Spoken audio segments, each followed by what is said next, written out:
Good morning friends. अब group D का exam होने वाला है। उसमें अधिकतर क्वेश्चन साइंस के पूछे जाते हैं, जिसके लिए एनसीईआरटी का बहुत ज़्यादा वैल्यू बढ़ जाता है। तो आज से हम 10th का एनसीईआरटी साइंस का पहला चैप्टर शुरू करने जा रहे हैं। आपको देखकर पता चल रहा होगा कि अध्याय 1 रासायनिक अभिक्रिया एवं समीकरण शुरू करने जा रहे हैं। चलिए शुरू करते हैं। पहला चैप्टर अध्याय 1 रासायनिक अभिक्रियाएं एवं समीकरण। आपने दैनिक जीवन की निम्नलिखित परिस्थितियों पर ध्यान दीजिए और विचार कीजिए कि क्या होता है जब गर्मियों में कमरे के ताप पर दूध को खुला छोड़ दिया जाता है। दूसरा कह रहा है लोहे का तवा तसला कील को आर्द्र वायुमंडल में खुला छोड़ दिया जाता है। अंगूर का किण्वन हो जाता है। भोजन पकाया जाता है। हमारा शरीर भोजन को पचा लेता है। हम सांस लेते हैं। इन सभी परिस्थितियों में प्रारंभिक वस्तु की प्रकृति तथा पहचान कुछ न कुछ बदल जाती है। पदार्थ के भौतिक तथा रासायनिक परिवर्तनों के बारे में हम पिछली कक्षाओं में पढ़ चुके हैं। जब कोई रासायनिक परिवर्तन होता है तो हम कह सकते हैं कि एक रासायनिक अभिक्रिया हुई है। शायद आप सोच रहे होंगे कि रासायनिक अभिक्रिया का वास्तविक अर्थ क्या होता है। हम कैसे जान सकते हैं कि कोई रासायनिक अभिक्रिया हुई है। इन प्रश्नों के उत्तर पाने के लिए आइए हम कुछ क्रियाकलाप करते हैं। तो फ्रेंड्स, क्रियाकलाप हम नहीं पढ़ेंगे। भौतिक परिवर्तन का मतलब होता है बदलने के बाद पुनः वापस आ जाए, और रासायनिक परिवर्तन का मतलब होता है बदलने के बाद वापस ना आए।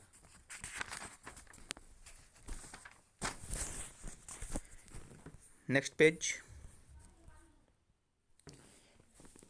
आपने देखा होगा कि चमकदार श्वेत लौ के साथ मैग्नीशियम रिबन का दहन होता है और यह श्वेत चूर्ण में परिवर्तित हो जाता है। यह मैग्नीशियम ऑक्साइड का चूर्ण है।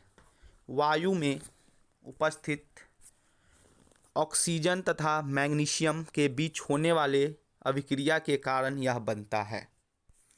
आइए आगे बढ़ते हैं।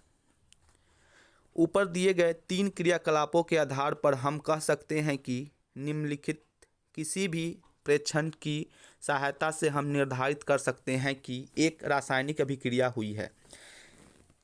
जैसे अवस्था परिवर्तन, रंग में परिवर्तन, गैस का निकास एवं उत्सर्जन, तापमान में परिवर्तन। ये चारों में से किसी चीज़ में परिवर्तन होगा तो हम कहेंगे कि रासायनिक अभिक्रिया हो रही है। यदि हम अपने आसपास हो रहे परिवर्तनों को देखें तो पाएंगे कि हमारे चारों ओर विभिन्न प्रकार की रासायनिक अभिक्रियाएं हो रही है। इस अध्याय में हम विभिन्न प्रकार की रासायनिक अभिक्रियाओं और उसके प्रतीकात्मक निरूपण का अध्ययन करेंगे। पहला 1.1 रासायनिक अभिक्रिया।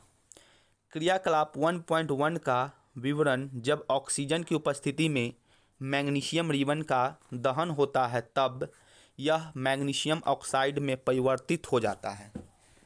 वाक्य के रूप में किसी रासायनिक अभिक्रिया का विवरण बहुत लंबा हो जाता है।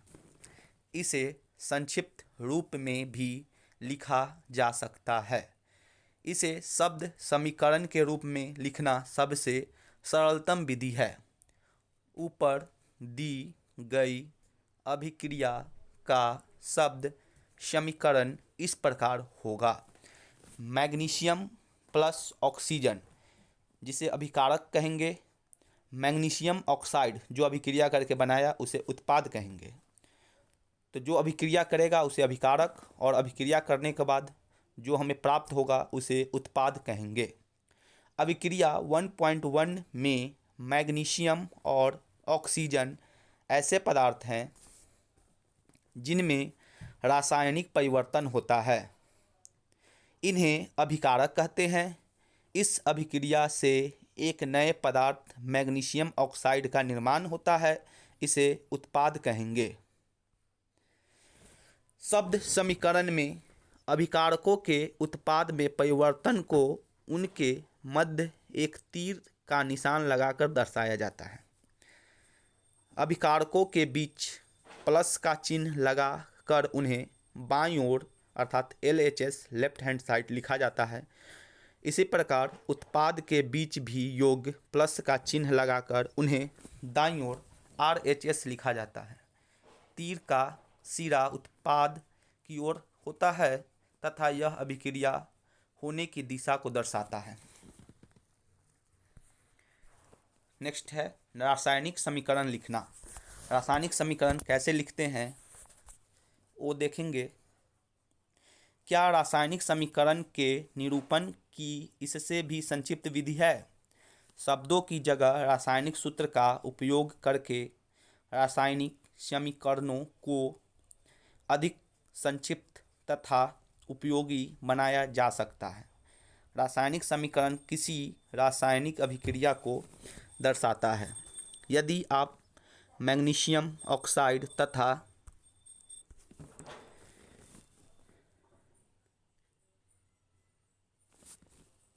मैग्नीशियम ऑक्साइड के सूत्र का स्मरण करें तो उपयुक्त शब्द समीकरण इस प्रकार लिखा जा सकता है। Mg+O2 एरो का निशान है और MgO तीर के निशान के बाईं और दाईं ओर के तत्वों के परमाणुओं की संख्या की गिनती कर उनकी तुलना करें। क्या दोनों ओर तत्वों के परमाणुओं की संख्या समान है? यदि है तो समीकरण संतुलित है, यदि नहीं है तो समीकरण असंतुलित है, क्योंकि समीकरण के दोनों ओर का द्रव्यमान बराबर नहीं है। किसी अभिक्रिया का ऐसा रासायनिक समीकरण ढांचा रासायनिक समीकरण कहलाता है। इस प्रकार समीकरण 1.2 मैग्नीशियम के वायु में जलने का ढांचा समीकरण है। अब फ्रेंड्स नेक्स्ट अगले दिन देखेंगे। धन्यवाद। चैनल को सब्सक्राइब कीजिए, शेयर कीजिए और बेल आइकन दबाइए।